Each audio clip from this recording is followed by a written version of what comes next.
And now, A Native Podcast with Matt and Zach. And welcome back to another episode of A Native Podcast. I am Zach, and with me as always is Matt. And I gotta start off that way as always to say, Matt, buddy, how we doing today? Doing pretty good. A nice afternoon here. Oh, beautiful afternoon. In January, I'm drinking my yerba. I got my water. And you got your water. Usually a soda. Yeah, I'm not feeling too good today, so that's why I was saying I just gotta drink a lot of water today. Been burning that fire out there. Yeah, that'll do it. That smoke. Yeah. Oh, I can feel it still. I can taste it a little bit. I don't like that. You know, I was working in it. I was a lot, but that's not what we're here to talk about today. We are back. I know it's been somewhat of a pause for you. I mean, we've kind of restructured things here at A Native Podcast. We are bringing to you Season 4. This is Season 4 for everyone out there. Getting into it. I mean, thinking about when we started this podcast, 2021? 2022, 2023? 2023, yeah. I was living in Billings. Right. Yeah. Well, you were living in I was still in Tigard. Yeah, Portland, that's where we started it out. I mean, this podcast has come a long way. Season 4, 2026, we have, I think, 12 to 15 episodes probably we'll bring to you this season. There might be some bonus ones here and there. You never know, right?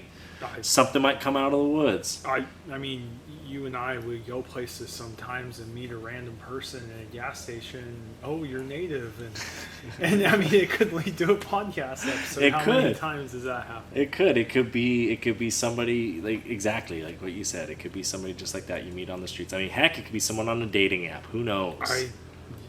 Yeah, or you could match with your cousin, as in my case. But yeah, I think we told that story. Yeah, you got to go back in the archives if you want to find look that. At past episodes if you want to know more about that one. But no, that's good stuff. But that's part of what brings it up. We're talking about locations. You know, I was in Wolf Point after Billings for a while. You moved down to Salem Kaiser area. That's where you're at now. And now I'm out here in the Pacific Northwest. I have since got divorced. It's been an interesting fall. Let's just put it that way. Both metaphorically and seasonally. It's been an interesting fall. And here we are in January. It's January 2026. New year, new me. No, it's the same me. It's the same Zach. You get the same Zach. But we're here having a good time. I'm enjoying it. Don't like the rain. Hate the fucking rain. But we can get over it. That's why we're filming inside today. See, we're inside the new G&G property. We're here in Oregon in the Willamette Valley. Kalapuya land, right? Kalapuya land. Well, and for the viewers, you know, because now you're out here, I think we're probably, you know, you'll see a little more Northwest theme or interview with local people just because now we're like both here in the area. So we'll be going to events in the region too. Yeah. And I think that's something we can talk about later on is when we do go to these events, can we do something like even just a small, hey, here we are at the event, you know, a little small post here and there, maybe keep you guys interested if you're interested in that. We can even interview like organizer of I mean this summer Grand Ronde is probably the biggest powwow in Oregon. So, you know, that's one a of the good idea. organizers or something. Hey, I know you got feelings for that girl who's running Denver March. Oh. Well, that could be a cousin. That'd be a good interview. That could be a cousin. we got to be careful. Got to check bloodlines on that one. For our non-native viewers, so you don't know as much about how interconnected we are, and you know, we were at the Stanford powwow for work one year and ran into a Little Shell member from Montana. Of all places, in Palo Alto, California, on the campus of Stanford too. We weren't even at the powwow. We were walking in a row of palm trees in the morning. Yeah, it was a good time. But it was a good time down there. If you ever been, I think that's the oldest college powwow or the largest college powwow. I think they're the largest college powwow in the country. Yeah. Not the oldest. Or are they? I don't know. Who's the oldest? Don't know about that. Comment below the oldest college powwow. I know Montana and Montana State are up there. They might. I don't think they're the oldest. They're though. not the oldest. I know MSUB's pretty old. one of those like Dartmouth or somewhere back east. I think one of those might have it, but I know Montana State, Billings, all like they're in the top 5. Look it up, or put the comment below. Well, those Montana powwows for the colleges are some of the bigger attended ones. Yes. And like maybe Arizona State and some of those, But it was a good powwow. That Stanford powwow was a good powwow. Yeah. I mean, it's a very unique, like you go to these different ones, like in the Eucalyptus Grove. That's very California. Beautiful, man. That's very, you get these regional differences. But they had the pine bark. I remember the pine bark. I don't like that, on your feet. Yeah, your it shoes was kind of like the splinters. getting in your socks and everything. And I was like, oh wow, No, it was a good time. And then that lady at that organization called me out. Waited for you and Paul. Yeah, guys, I get that. I know I don't look native. So they waited for Matt and Paul to leave the booth, and then they confronted me. But we're good. We're here. It was good. You got like, confronted by that lady. She was like, she's like, why are non-natives doing that? And I was like, who said we were non-native? that reminds me of a time years ago at Oregon State, freshman year, first powwow, and they were doing the grand entry, and Lou's mom, our supervisor's mom, came up, like hit me in the arm, take your hat off, and I got like shamed by an elder, and ever since I don't really wear hats anymore, but I take it off during the grand entry. Yeah. But that's how you learn, when you're. I know, but then you see there's so many other people that have them on. It's 50-50, because then you have like traditional headwear too that people are like the hat, the cedar bark hats, or not even the dancers, but just that's true. Fans in the crowd, fans, but I don't know what you call them, the attendees. Yeah. The families, I guess. A lot of them are families. Maybe we'll have an episode with somebody and we just share like powwow stories, because there's so many stories. Like bring Paul back on, get one of his. Our coworker Paul has some crazy story tied into the after party and drunk natives banging drumsticks on car hoods or something in Oklahoma. So I'm sure. Yeah, comment below or email us. What's the email? It's gng@gng.net. G as in garden gnome. N as in Nome, Alaska. Yes. And G as in garden gnome at gng.net. Just like that. gng@gng. gng@gng. Easy peasy. No, it's good stuff. But that's my changes. I mean, other than moving from the middle of nowhere here to the Willamette Valley, that was nothing. I was living out in the Fort Peck Reservation for 2 years. It was long 2 years. It felt like an eternity out there. No, I'm just kidding. But it was good. It was good. But it was time to split ways, and it was good. I mean, we want to live different lives. I do want to be more around here at G&G and other things that we're doing. Helping grow this podcast, having more in-person episodes with you. There's a whole lot more to it. So that'll come out in the A Native Podcast After Dark episodes. You know what I mean? Those those late night, or on other people's podcasts. You can ask about that, but not this podcast. That's not what we're here to talk about. What I do want to talk about is another thing this fall. It wasn't just me, guys. It wasn't just me. This guy had some big shit going on, too. You went down to Peru. Literally. Literally a little bit. So for the viewers, like Zach was saying, there's been a lot of changes in the last, 6 months or so? 6 months. Since July, maybe. Yeah. And in September, I went down to the Peruvian Amazon for, 10 days? Yeah. And so I for 7 days, I essentially was living in an indigenous community, an hour into the jungle from the city Iquitos, Peru. And I had some really, really powerful things. I was participating in some plant medicine ceremonies. Ayahuasca was one of them. And there's a lot of like fear with that medicine, and like because people that they don't do it properly, right? Someone's not an actual shaman that's been training for years in their way. But I was with the Shipibo people, and man, like it really felt like if you imagine the United States like a big res, it really was like, wow, they're still in touch, like they're living from the land like 50% or more still. So it was really cool as being native from here, is like visiting our South American indigenous relatives, essentially. But what's really cool about Peru is they're one of the most indigenous South American countries. They pushed out the Spanish. Oh. The Incan Empire was the biggest one, Right. more than the Aztec even in number. And so they really were able to maintain a lot of their traditions and culture. And really cool area. But yeah, it's had some really powerful things. Part of the ayahuasca medicine is you can shit yourself, and I was in this jungle hut and had a really humbling moment when I'm like, damn, like I just did that, and like it's okay.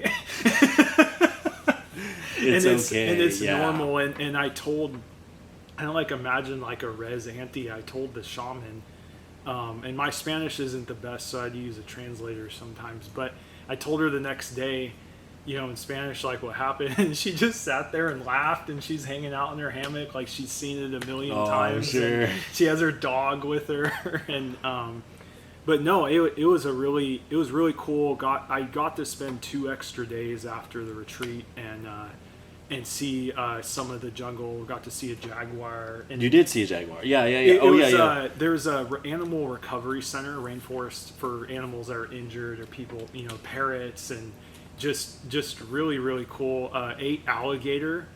Tastes like chicken, huh? Tastes like chicken. It's their chicken. They don't have a lot of beef there because it has to be shipped in from Brazil. Oh, Brazil. I know Brazil has a lot of Brazil. beef. Okay. Yeah, because this city, Iquitos, it's maybe like 500,000 people. That's what you're saying. It's the largest city in the world where there's no roads that go there. You have to fly or go up the Amazon River from Brazil. Really? Yes. I didn't know that. Yes. Wow. Yeah, because okay, it's that just makes surrounded by jungle for miles. jungle or mountain. Is there mountains in there too, or is it flat? There's some. Okay. When you get closer to the Andes, there's more hills. See, I don't think about that with jungles. So It's a flat, yeah. like just it's like here in the Pacific Northwest, it's a temperate rainforest. Right. But down there, it's tropical, so it's more humid. Yeah. But so they that's why just you have the a dry jaguars, or yeah. wet season, and I went in the dry season, which helped with bugs because everyone said bugs are terrible like right now. Oh, really? Yeah, I'm it's sure the wet season. Yeah. But we had some really good experiences. Was a really good reset for me, and I feel like I'm kind of like, I don't know. I just feel better about some things right now going forward. That's good. That's good to have that. I've only been to Oaxaca, Mexico, and this area of Peru, and both were indigenous areas. And to me, I'm like, I always want to go those areas first. To right. Kind of acknowledge, like, this is the original culture here as a native from here. Yeah. Right. We kind of do that here. Yeah. With different tribes. We have. Yeah, for sure. We've gone different places. You know, We've seen different ceremonies, you lived cultures. in more Sioux country. I lived in your territory. You did the traditional, like, you go with the woman's people a little bit. He kind of did that. I did it. You know, couldn't do it. The Sioux eat too many dogs. No, I'm just kidding. Literally, a story maybe for another time. But I visited him in Wolf Point. Had the shittiest Chinese restaurant, chicken, and we made this joke like, well, maybe they're like using the res dogs for food. And that was the gross. That was gross. That was the gross. It was I bad. thought you were going to talk about the guy when we were on the way to go hunting in the gas station who asked you, what time is it? 6 o'clock a.m. or p.m.? It was dark out. You get those on the res gas station folks hanging out. Oh yeah, the tree people. Probably At the one point. tree people. No, it was good stuff. But yeah, you kind of to shift back to you a little bit. You're kind of doing some stuff now with a part-time work you have. Yeah, I'm still doing stuff with the tribe there. You're still kind of tied in a little bit. Anyways. Yeah. So we're working with the Fort Peck Community College. That was another thing I picked up this fall. It took some time away, especially time away from editing the podcast. That's another thing I do. I don't know if the listeners know, but you and I do this ourselves. Like, there ain't no money producing this shit. It's coming out of our own free time, figuring out how we could edit it, do it, record it on my camera, you know. But we do a good job. I think we do a good job. And so that took away a little bit of time too, but working with the college up there, we're working with the buffalo herd. So they have a bison herd. And we'll get into that actually after this commercial break. Did you know there's a new native apparel company? No, I did not. It's called Shop LS 574, named after the 574 federal tribes and the Little Shell descendancy of its founders. Wow, that's really cool, man. It is. It is becoming a spot to order native apparel by and for natives, working with native designers and teams to help best represent Indian country. That's awesome, dude. For sure. Now make sure to go pick up some Native Podcast swag as well as other native gear while shopping at shopls574.com. Oh, yeah. And do not forget to use code ANP10 to save on your next order. That's ANP10. Hey, Matt, did you know there's a tribally owned net company? No, I did not. Not only are they tribally owned, but Blue Ribbon Nets also creates totally sustainable products. With Blue Ribbon Nets, not only are you getting quality nets, but even eco-friendly ones as well. That's awesome, dude. It sure is indeed. Make sure to use code RUGAROO10 on your next Blue Ribbon Net order to save. Again, the code is RUGAROO10, RUGARU10. I am definitely getting a Blue Ribbon Net now. Tune in every Tuesday to hear your favorite native podcast. That's right. A Native Podcast has new episodes every week, ranging from boarding schools to Indian child welfare. Not only that, but we have Indian country covered from Maine to California and Florida to Alaska, Hopi to Blackfeet and Choctaw to Tlingit, and all those Crees in between. And all you other natives and non-natives out there, we want to remind you to tune in this Tuesday to A Native Podcast. So we were talking about the buffalo herd and kind of what I do up there. Still unclear to me. No, I'm just kidding. I jump on some phone calls here and there. I would hope you know what you're Yeah, I know, yeah. We're developing some curriculum for the schools up there, as well as an app. There's an app that we have. Yeah. It's called the iBuffalo app. Defenders of Wildlife, a great organization. They help with the bison. They help with a lot of other animals, a lot of endangered species. They may be involved with the jaguar. They probably are. Yeah. They probably Yeah, are. totally. Because they've got a big office there in D.C. Okay. So working with them, the Smithsonian, World Wildlife Foundation, the Fort Peck Tribes, Fort Peck Community College, and I'm sure. Oh, it's all with the. I forget what it's with. It's the America the Beautiful grant. There's a big grant out there that it's with, Yes. but it's with like National Wildlife and Fisheries. Like there's a lot of agencies involved. I mean, this is a big thing because what you have in Fort Peck is they have a pretty substantial herd. I would say about 2,000 animals. Oh, wow. And they probably have a thousand herd. They have a southern herd and a northern herd, right? They have two different parts of property. Okay. And what it is the southern herd is the pure 100% genetic bison, the American bison, the ones that went into Yellowstone, saved themselves. That's a whole story in itself. How the bison did that. They knew to go into that Yellowstone Park and save themselves from being killed off. And they were. The bison are that. And so they have that herd in the south, and then they have a north herd, which is about 80% bison, 20% cattle, which is like what most commercial buffalo lots are. And the part of this over large program is to get bison from that Yellowstone herd to this Fort Peck herd to breed, to ultimately get rid of those cross, to get really into the just pure buffalo, pure bison. But also, so you don't have inbreeding at like a herd like that, you're going to transfer bison to places like Fort Belknap, who has their little herd, or Sandia. They have 12 bison. Yeah. Those 12 bison can't keep breeding with each other. Yeah. You're going to have fucked up bison. You know what I mean? So like they got to transfer them, and they do. And there's this whole software, an Intertribal Buffalo Council. I mean, you've looked at them. You've done some work. Your infographic on them. Yes. There's great organizations like that out there helping with this, and a lot of good going on. And this really is that ground level of how we as native tribes can get back to the bison and get back to making these things. You know what I mean? Like getting like, I'm kind of pissed off at that Greg Gianforte of Montana and all those Republicans in Montana who pulled the American Prairie grazing bill for the BLM. I saw that. Yeah, because It's no different than the fucking cows grazing on BLM land. Mm-hmm. And the cows ruin the BLM land. So if you're going to let ranchers go out on BLM land and let their cows destroy it. That's original. Yeah, that is bringing back the best lands. Yeah. It's making it so we don't have droughts. It's making it so we don't have these issues. The buffalo, which has proven to bring back natural grasslands, other animals that are native to that area. Well, it's a whole thing. And I like that you're still kind of tied in there. You Yes. know, you're in a way that like they wanted you to be. Yeah. And this is part of the larger effort. If you follow tribal news and stuff, a lot of the plains, and even outside the plains, the tribes are getting more and more bison. Oh yes, this is it's a part of a larger movement. And this Fort Peck herd, and the way this transfer program from Yellowstone works, is a big part of that working. Yep.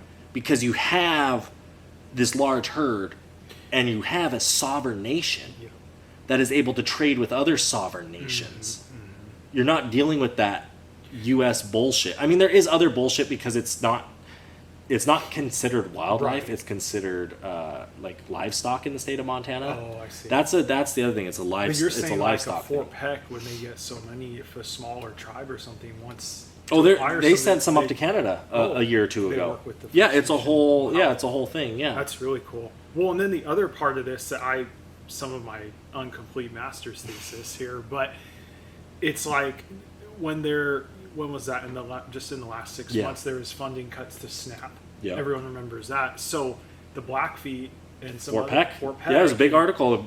Several tribes were like, well, with people not getting food boxes and food stamps or whatever the cuts were, they're like, we're gonna slaughter a few, and it's like, I mean, that's actually, we should continue that to an extent. You're not going to. They are some of these. So yeah. so part of the herd up there is if you're a tribal member, they give away so many tribal tags to go hunt and do that. And that food, they have a meat processing plant. That's big. But then there's other fucking jurisdiction, which is crazy. Is like you take that Fort Peck map. Oh, is right? it so checkerboard? Oh, it's so checkerboarded to the point where, like, you can't cross electricity across certain roads or do this or that, and people are just assholes up there. Mm-hmm. You know, I think that's where some of these tribes, and it's going to take a good tribal leader who really wants to stick it to the man. And I think we're in a point in American history where some of these leaders can start doing that. Right. But it's saying like, no, this is the border of the Fort Peck Reservation. You're a white person who chose to live on it, or this is non-native land on the reservation. You're on the reservation. I don't give a fuck. We're going to cut this power line through your yard. You chose to live on the reservation. It's a choice you made as a non-native person or as a non-tribal land. Because, I mean, there's native people who own private land on reservations as well. Right. But from that perspective of a tribe enacting its sovereignty and saying, no, you're within this border. The U.S. will fucking do it. Canada would do it. Yeah. Mexico would do it. And on that note of like asserting the sovereignty, not to get too much into politics, but our tribe just made it on Pine Ridge Reservation like it's illegal for ICE to come within that border. Yes. And so, kind of on the same note, I mean, different areas, right? Inserting that sovereignty of like, that's the argument. Then it's like, well, they won't fund us. They won't fund our healthcare because it's federal funding. Yeah, and that's the hard part because you got a lot of poor tribes in that sense. Like not like Shakopee or Menominee or someone with some money or Muckleshoot up in. They're gonna be all right. They might be able to say, "Fuck you, we can do that." Right. Because we're making enough money in corporate America with our businesses. That's exactly. So many gray lines. A lot. So many gray lines. That's like when you meet somebody, or like I've even had when people I have to always explain to people like it's very complex with tribes. It's not so cut and dry.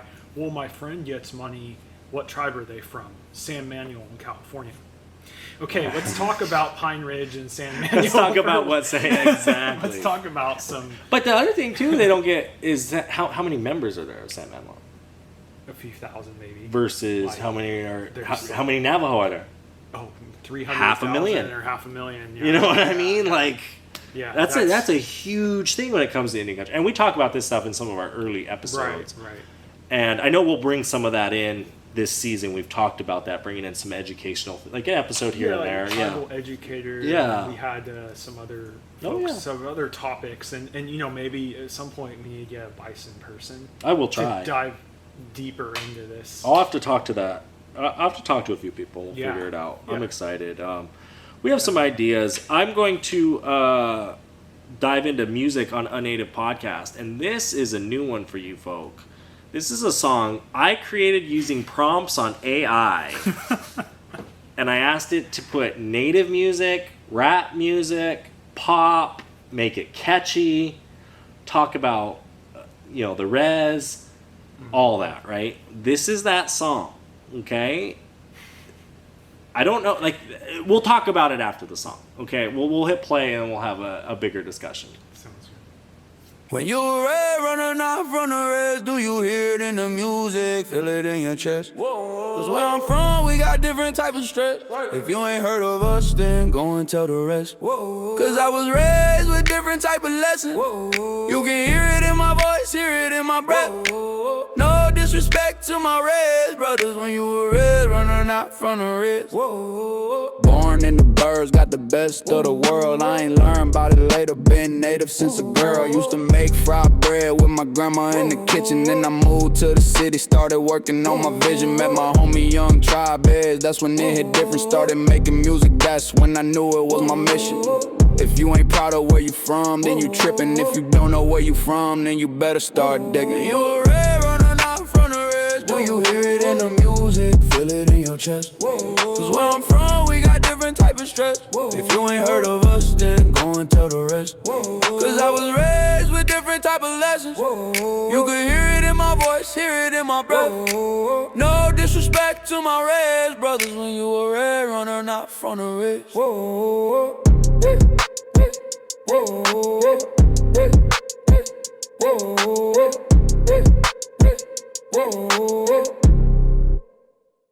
So that was the song. It's pretty catchy. Pretty good. I admit it's much better and slightly disturbing that anybody could make something like this. It is because it's one of those things that it was good. You're giving it the prompts, but it's doing it all for you. Right. And it's interesting because it's like, well, I'm telling it to put certain things in there. Like, it's not. I'm not asking it to create it on its own. No, but it inspired me to make a song about my ex-girlfriend now. There you go. And sometimes you can get some good shit. You can tap those places, those deep heart, deep down places that get to you, and it'll come out. I think people do that. They sing in the shower. They sing in their car. Right. So I don't know. I mean, it's a bigger. I mean, AI is just a bigger, like, it's a big topic. And I know it's concerning to some people, and then other people, it's like there's benefits to the tools you can use. I look at it as like, it's Did we not just make art? You just made something. But it's kind of like when you get into blood quantum, it's like you have different perspectives on the same thing, right? So, but then you have a guy like Bruno Mars, a singer, who pours his heart out into it, writes his songs, sings, whatever. You know what I mean? Like, but could that not also help inspire someone like that? Right. I mean, we talked about the language, tribal language, the usages of like, keeping that alive. There's so many tribes out there. Just if you're on your phone right now, your smartphone, after hitting subscribe, like, follow to our podcast, make sure you Google AI and language programs. There's a lot of native language programs working with AI, and that is a huge positive. That's a huge positive. I think the common negative you hear of is like, we got art prints behind us, right? Is the people that like will do the AI art when you like could have contracted with a native artist who that's just a common example of a more negative. I mean, that's a negative, but in the same set, what if you're a native artist who doesn't have the money to necessarily have a team of artists to help build stuff for your social media? Right. But I can mock up a few things on AI that maybe we touch up. Yeah. or you Yeah. add stuff to. You don't necessarily make Yeah. it, but Yeah, I think it's more of the like hands-on artists that are, Oh, it and that's affects what it them- is. That's affects exactly them what a it little- is. A little bit more. So AI is interesting, and it's going to be. that's a. I mean, we might be able to find someone who's native, who's like Working in tech or AI that would know a little bit more. IT or tech or something. That would be. We could eventually. We just gotta Yeah, make we the will. connection. Yeah, we will. I'm not worried about it, and we've talked about, like you said, and this is that new season. Like we said, we're going to probably bring the listeners, the guests, 12 to 15 episodes this year. Like I said, it's not quite a fixed schedule, but No. that's kind of how we work. That's kind of how Indian Country works, and we're thinking that way. We'll bring enough episodes 2026, 2027, we'll do the same thing, bring Yeah. season 5. Season 4 is this Yeah. year. Roughly, like try to do 2 a month. Roughly, yeah. There might be a couple more on some of those, if you Little get a couple interviews here and there, Yeah. easy to throw out, episodes. Summer, we could even like not as many sit down. Maybe like if we're at a powwow or do Yeah. like some of those 10-minute. Yeah, just a short little interviews video with or something, yeah. Somebody, yeah. Or just ourselves at the powwow, Yeah. kind of showing you guys what that's like. We've talked Right. about going to some events here coming up this spring, so Yep.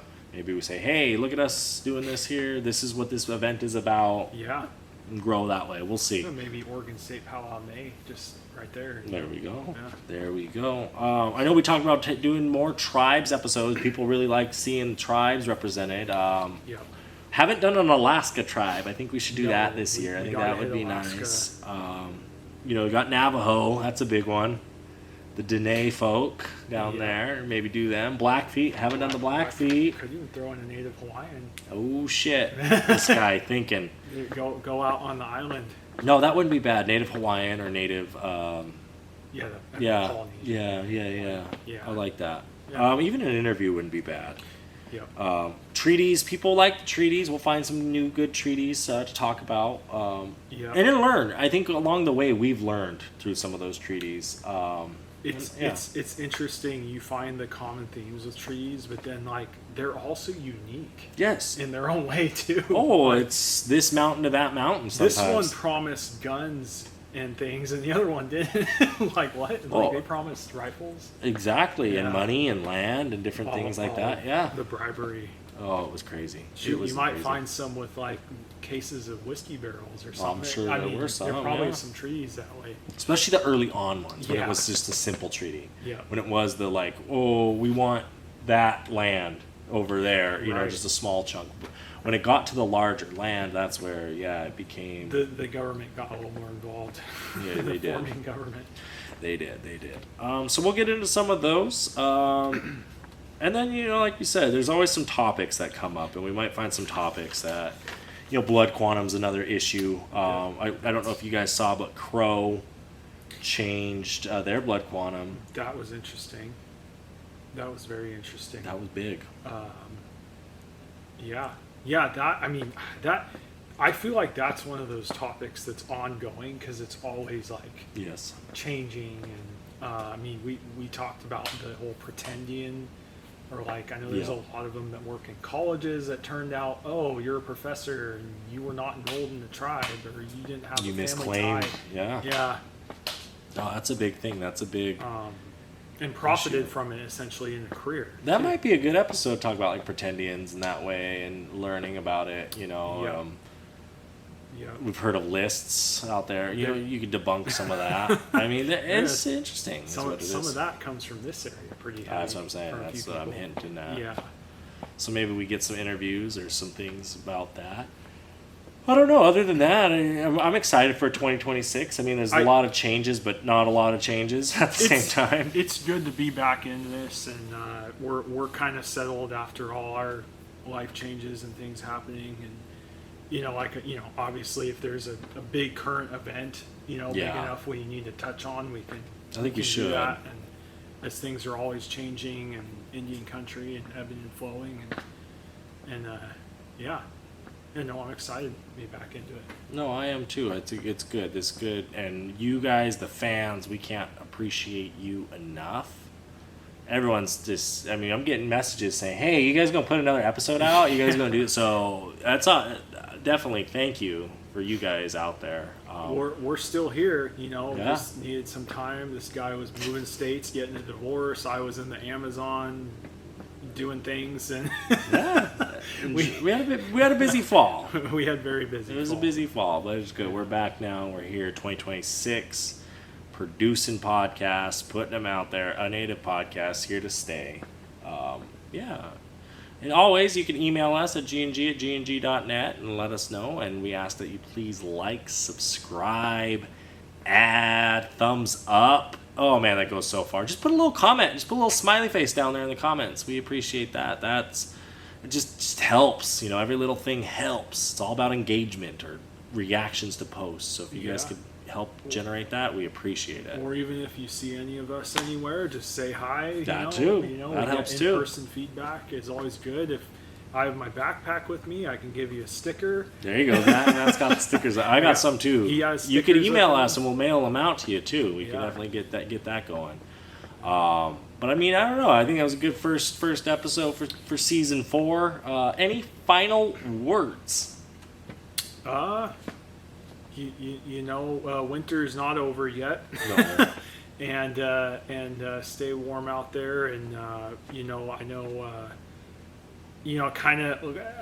get that email we got from Denver March for work. It's kind of like reminding me, that powwow, it kind of is the start of like powwow season, is Denver March powwow. So powwow season is right around the corner here. So that is not just summer. The colleges typically in the spring. They kind of kick it off. Yeah, March onward, they start to slowly get rolling. So there are some tribal events. Yeah, but I know those California natives are telling you, come to our powwows now in January, February when it's nice. When it's not 100 degrees. Because those can be hot down there. I saw what's that what's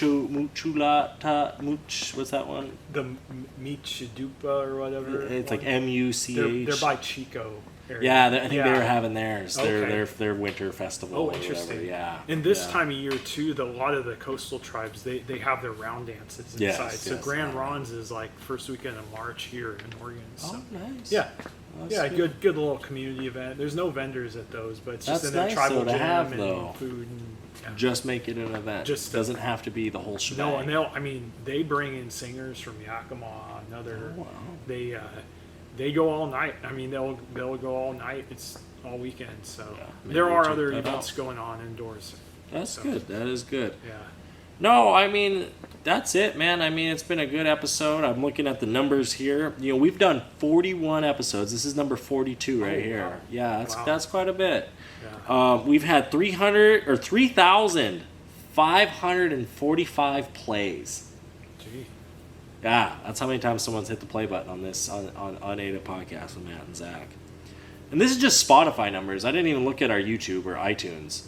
And we have 287 followers. So all 287 of you on Spotify, we want to thank each and every one of you, because honestly, if you guys weren't there, I don't think we'd be here right now. I mean, there's enough of you enough of you are talking about this podcast to where it's like, oh shit, we got to do it. So here we are doing it. It's been fun. It's been good, and I'm excited for a good season 4. But until next time. Bye-bye!